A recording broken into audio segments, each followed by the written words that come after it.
Est-ce que le Premier ministre est prêt à s'excuser pour ses propos qu'il a tenus vendredi dernier lors du Salon sur le plan Nord? Une grande majorité de Québécois attendent du Premier ministre du Québec ses excuses, Monsieur le Président. Monsieur le Premier ministre. Monsieur le Président, j'ai eu l'occasion de faire un commentaire là-dessus. Je pense que ça a été très clair. Cela étant dit, j'aurais aimé que la chef de l'opposition, qui s'est dépêchée à faire des commentaires sur cette déclaration, agisse avec la même rapidité pour dénoncer la violence.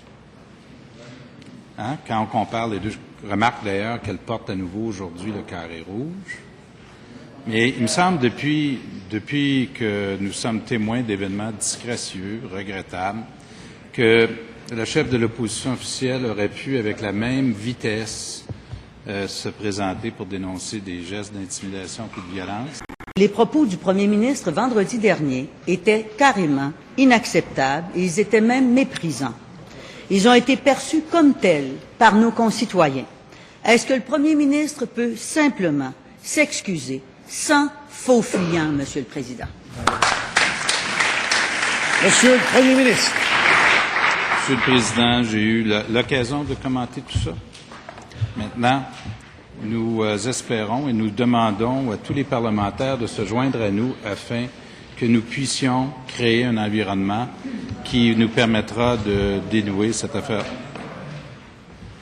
Bon, alors si je peux être entendu, Monsieur le Président, je souhaite que tous les Québécois, incluant l'opposition et la chef de l'opposition, se joignent à nous aujourd'hui pour qu'on puisse arriver à un dénouement de cette affaire-là. On est rendu là, Monsieur le Président. On n'est pas rendu à l'étape d'essayer d'en tirer un profit politique. Les Québécois sont sûrement déçus de voir que leur Premier ministre refuse de s'excuser, alors que cela aurait été si simple.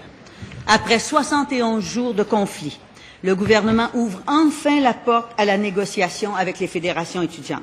Il n'était pas trop tôt, cela a d'ailleurs beaucoup trop tardé, Monsieur le Président. Le moins que l'on puisse dire, c'est que le gouvernement, encore une fois, comme c'est à son habitude, a attendu d'être poussé dans ses derniers retranchements avant de tendre l'oreille, avant de tendre la main aux étudiants. On parle de 71 jours de conflit, mais en vérité, ça fait plus d'1 an que le gouvernement sait exactement que sa décision d'augmenter les frais de scolarité de 75% sur 5 ans était inacceptable pour les étudiants, lourde à porter pour les familles du Québec. Comme dans les dossiers du Morford, du Surroi, de la corruption, de la commission d'enquête, le Premier ministre a fait preuve d'un entêtement profond, d'une intransigeance incompréhensible qui a mené le Québec à une grave crise sociale, Monsieur le Président. Pire, le Premier ministre n'a cessé de jeter de l'huile sur le feu et en plus, il se trouve comique. Quel amalgame, Monsieur le Président. Alors, il y a tout là-dedans, là, si j'ai bien compris, alors dans la seule question. Je veux dire une chose là, qui paraît peut-être évident à vos yeux et à vous, mais je veux le dire pour ceux qui nous écoutent.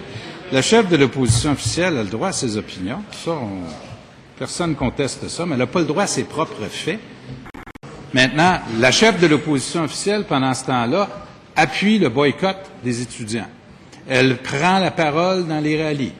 Elle les encourage à boycotter leurs propres cours. Le Parti québécois a appuyé le boycott et continue d'appuyer le boycott des étudiants de leurs propres cours, Monsieur le Président. Soyons clairs là-dessus. Quand il y a eu des gestes de violence et d'intimidation, il a fallu inviter la chef de l'opposition officielle à intervenir pour les dénoncer parce qu'elle ne semblait pas enclin à le faire comme un leader responsable doit être capable de le faire, Monsieur le Président.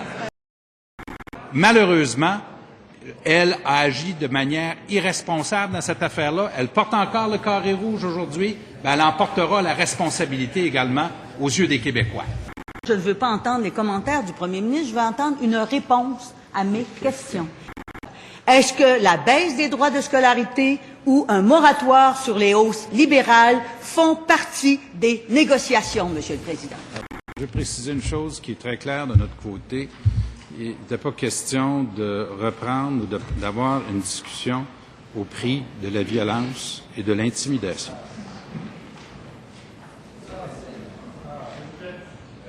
Je veux que les Québécois sachent là, que leader d'opposition officielle s'objecte à ce que je dis, bon, ben parfait, c'est important qu'il le sache. Mais dans notre cas à nous, Monsieur le Président, je veux que ce soit très clair qu'il n'y ait pas question que le gouvernement... S'il vous plaît, s'il vous plaît. J'ai une personne ici qui a la parole. C'est le Premier ministre. Attendons un peu. S'il vous plaît, Monsieur le Premier ministre. Bon, alors, j'ai une responsabilité comme Premier ministre du Québec que je veux assumer totalement, pleinement. Je tiens à ce que tous les Québécois sachent que, contrairement à la leader du PQ et au PQ, le gouvernement libéral n'acceptera pas la discussion au prix de la violence et de l'intimidation. La première responsabilité du premier ministre, Monsieur le Président, ce n'était pas d'attendre 71 jours avant d'ouvrir une ligne de communication et de négociation avec les étudiants du Québec, Monsieur le Président. Nous parlons ici d'une augmentation de 75 sur 5 ans. Les frais de scolarité n'ont pas été gelés depuis 1968. On les a augmentés pendant les 5 dernières années pour une hausse de 127 en 10 ans. Comment peut-il dire que l'on négocie sérieusement s'il refuse de discuter de ce qui est l'essentiel des attentes des étudiants du Québec? Monsieur le Premier ministre. Et de un, le gouvernement a tendu la main à plusieurs reprises aux représentants des étudiants. On n'a pas attendu, Monsieur le Président, nous l'avons fait. Ça, c'est un fait. La chef de l'opposition officielle peut dire le contraire si elle le veut. C'est un fait. Maintenant, parlant d'attente. Si la chef de l'opposition officielle y croit tellement, comment se fait-il qu'elle n'est pas capable de dire aux Québécois c'est quoi sa position sur les droits de scolarité? Alors, c'est pas 71 jours, là, c'est plusieurs années.